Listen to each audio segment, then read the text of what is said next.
बिस्मिल्लाहिर्रहमानिर्रहीम। नाजरीन, मैं ओनज़ा हूँ। नाजरीन, इस्लामाबाद हाई कोर्ट में जस्टिस बाबर स्टार के ख़त ने तहलका मचा दिया है। एक नया पिंडोरा बॉक्स खुला है और आज फुल कोर्ट मीटिंग भी हो चुकी है। उस मीटिंग में क्या हुआ और 5 से 6 के हिसाब से जो है वो रूल्स की जो है वो मंजूरी भी दे दी गई है। जस्टिस बाबर स्टार ने जो ख़त लिखा है उसने तबीयत ठीक कर दी है चीफ जस्टिस समेत बाकी ट्रांसफ़र और एडिशनल जजेस की, कि जिस तरह से इस्लामाबाद हाई कोर्ट को चलाया जा रहा है। जस्टिस बाबर स्टार के ख़त ने एक नया तहलका मचा दिया है, नया पिंडोरा बॉक्स खोल दिया है। इस पर बात करने के लिए मेरे साथ फैसल अब्बास खार मौजूद हैं। आज की फुल कोर्ट की मीटिंग के हवाले के बारे में इनसे जानेंगे कि आज क्या हुआ, कौन से ऐसे रूल्स हैं जिनकी मंजूरी दी गई है।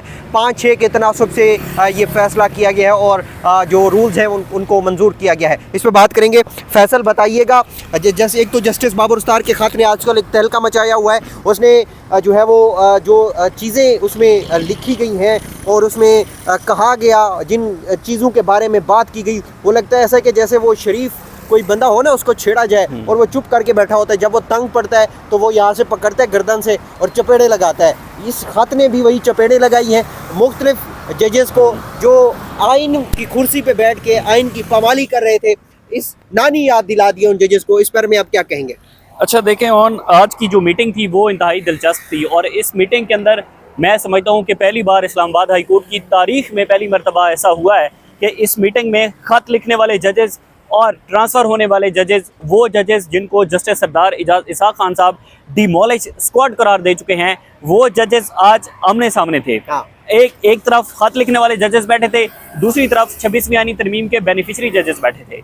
हुआ कुछ यूँ कि आपको जैसे कि मालूम है कि इस्लामाबाद हाई कोर्ट की फुल कोर्ट मीटिंग कॉल की गई थी और फुल कोर्ट मीटिंग से पहले तो 2 ख़त आए ना, जो जस्टिस बाबर सत्तार और जस्टिस सरदार इसाक साहब ने 3 बातों की तरफ याद दहानी करवाई चीफ जस्टिस की कि आप चीफ जस्टिस की कुर्सी पर बैठे हैं, आपने अपने इख्तियारात का गलत इस्तेमाल किया है, बादशाह नहीं है, आप बादशाह नहीं है, यहाँ के किंग नहीं है आप, बल्कि आप भी एक पब्लिक ऑफिशियल्स हैं। और उन्होंने उनको याद दिलाया कि आप एक सरकारी ओहदेदार हैं, आप यहाँ के किंग नहीं हैं। देखिए, हर अदालत के अंदर चीफ जस्टिस के इख्तियारात होते हैं, मगर हर पब्लिक ऑफिशियल्स के जो इख्तियारात होते हैं उनकी हदूदो कयूद होती है। उनका कुछ ना कुछ कहीं ना कहीं पर उनको लिमिट के अंदर रहना होता है। ऐसा नहीं होता कि आप हाई कोर्ट के अगर चीफ जस्टिस हैं तो आप हर वो काम करें जो कि आप अपने आइन और कानून उसकी इजाजत नहीं देता। आइन और कानून इजाजत नहीं मतलब देता। ऐसी चीजें तो हमने भी इस्लामाबाद हाई कोर्ट में पहली दफा देखी है कि एक चीफ जस्टिस लामहदूद इख्तियारात इस्तेमाल। और इसमें जजेस ने 2 और चीजें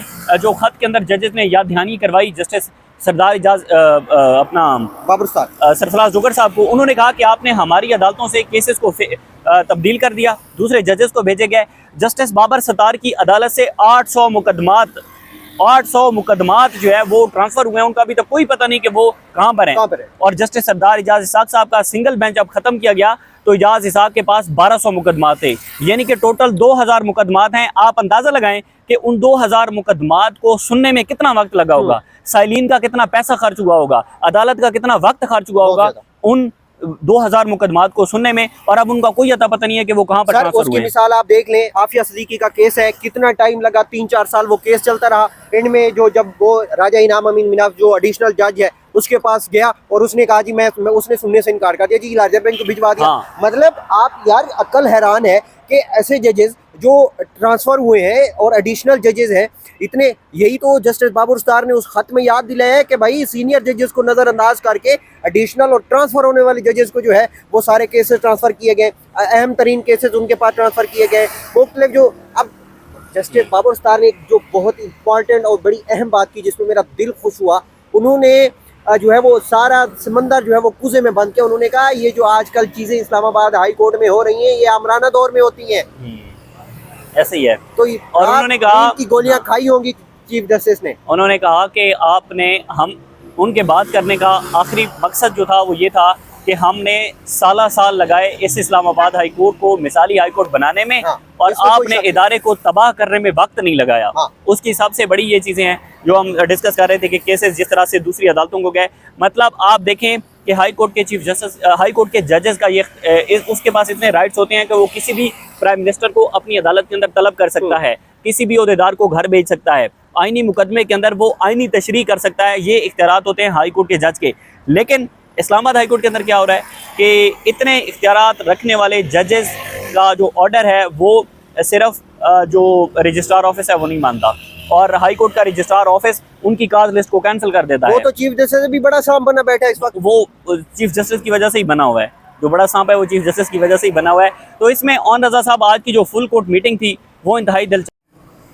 अच्छा, ऑन रजा साहब आज की जो मीटिंग थी उस मीटिंग का जो अहवाल है वो इंतहाई दिलचस्प है।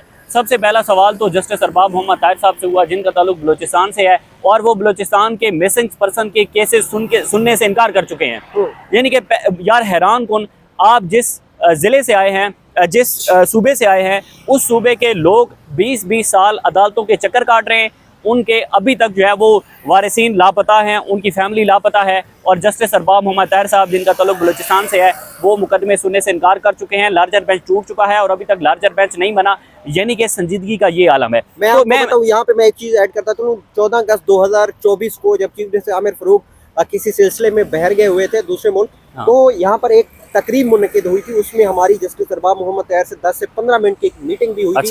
हम उनसे मिले थे। आप यकीन करें कि उस 10 से 15 मिनट में जो इन्होंने बातें की थी जस्टिस अरबाब मोहम्मद ताहिर ने, वो सारी की सारी मिसिंग पर्सन की बातें की थी। और आज अक्ल हैरान है, मतलब सोच नहीं काम करती कि वही जस्टिस अरबाब मोहम्मद ताहिर जो 10 से 15 मिनट तक सिर्फ जो है वो मिसिंग पर्सन के केस पे बात करते रहे, आज उन्होंने केस सुनने से भी माजरत कर दी है। और अच्छा, उसी तरफ आते हैं मीटिंग की तरफ। उस जज साहब से ये सवाल हुआ, जस्टिस सरदार इजाज़ खान साहब ने सवाल किया कि आप ये बताएं कि आप पहले भी एडमिनिस्ट्रेटिव कमेटी के सीनियर मेंबर थे, अब आप भी एडमिनिस्ट्रेटिव कमेटी के सीनियर मेंबर हैं, ये बताएं कि जो पहले रूल से और अब जो रूल्स हैं उसके अंदर कौन सी 3 शिकें तब्दील की गई हैं, कौन से 3 डिफरेंस हैं। जनाब अरबाब मोहम्मद ताहिर साहब को कोई पता नहीं था, क्योंकि जाहिर है जब चीजें बाहर से बनकर आएंगी, जब रूल्स बाहर से बनकर आएंगे, जब फैसले बाहर से आएंगे, तो जजेस इसी तरह से लाइल्म होंगे, और जजेस की मेरे ख्याल में बेहुरमती होती रहेगी, उनकी बेइज्जती होती रहेगी कि उनको अपनी हाई कोर्ट के रूल्स का ही नहीं पता कि कौन से 3 रूल्स तब्दील हुए हैं। आपने आगे चलते हैं। जो बात की है ना कि इनको पता ही नहीं था, ये तो वही बात है, पार्लियामेंट और अदलिया में कोई फर्क नहीं रहा। जब 26वीं आईनी तरमीम लाई गई तो उस वक्त जो पार्लियामेंट में बैठे हुए लोग, तो उनको पता ही नहीं था कि इस तरमीम में है क्या। वही सेम बात है। बिल्कुल आपने बड़ा जबरदस्त नुक्ता उठाया। सेम बात है कि जो 26वीं आईनी तरमीम करने वालों को नहीं पता था, वही हाई कोर्ट के रूल्स बनाने वालों को नहीं पता था कि हाई कोर्ट के रूल्स में है क्या। उसके बाद जरा ये बताते हैं कि कोई खास मीटिंग नहीं हुई, प्रैक्टिस एंड प्रोसीजर रूल्स मंजूर जरूर हुए हैं। 6-5 की अक्सरियत से अरबाब मोहम्मद ताहिर साहब ने खत लिखने वाले जजेस की पीठ के अंदर छुरा घोंपा है, और वो वहाँ पर मिल गए हैं सरफराज डोगर साहब के साथ और 26वीं आईनी तरमीम के बेनिफिशरी जजेस के साथ। लेकिन ऑन रजा साहब, ये बात आप नोट कर लें कि हाई कोर्ट के 6 जजेस ने झुकने से इनकार किया है। उन्होंने 5 जजेस ने, और उन जजेस ने इस्टेब्लिशमेंट की मर्जी के मुताबिक फैसले देने से इनकार किया है।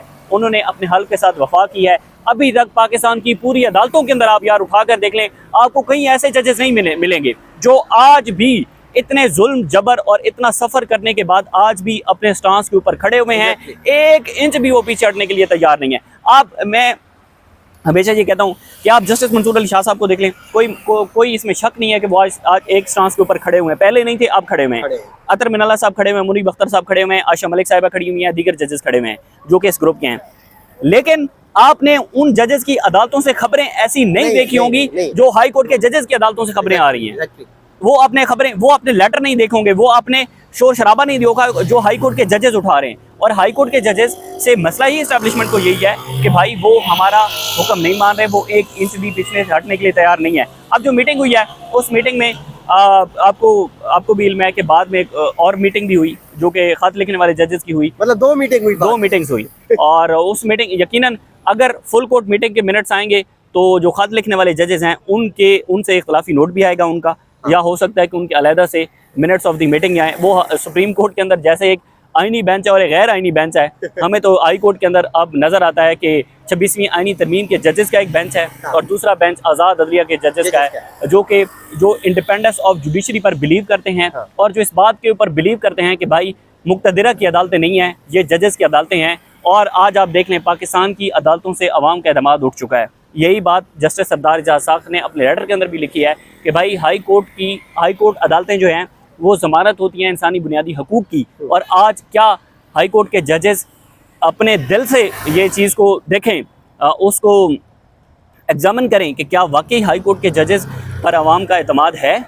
खत लिखने वाले जजेस क्या उन्होंने जो मातहत जुडिशरी है उसको आज़ाद अदलिया बनाया? आज़ाद अदलिया का नाम तो अब पाकिस्तान में ले लें, अवाम आपको गालियाँ निकालती है। ऐसा ही है। और सरफराज रोगर का नाम ले लें तो वैसे ही गालियाँ पड़ती हैं। नाजरीन, फिलहाल के लिए इतना ही। जो अपडेट थी आज के हवाले से, जो आज 3 मीटिंग हुई, एक मीटिंग जो फुल कोर्ट हुई, उसके बाद 2 और मीटिंग हुई जिसमें 5 जजेस बैठे और दूसरी मीटिंग में 6 जजेस बैठे। बहरहाल मजीद इन जो बाद में 2 मीटिंग हुई उनके मिनट्स भी जारी होंगे, इस हवाले से आपको अपडेट करेंगे। मुझे और फैसल को इजाज़त दीजिए, चैनल भी सब्सक्राइब कर लें, अगर बेल आइकन दबा दें ताकि हमारी हर आने वाली अपडेटेड वीडियो तक पहुँच रहे। इजाज़त दीजिए, अल्लाह हाफ़िज़।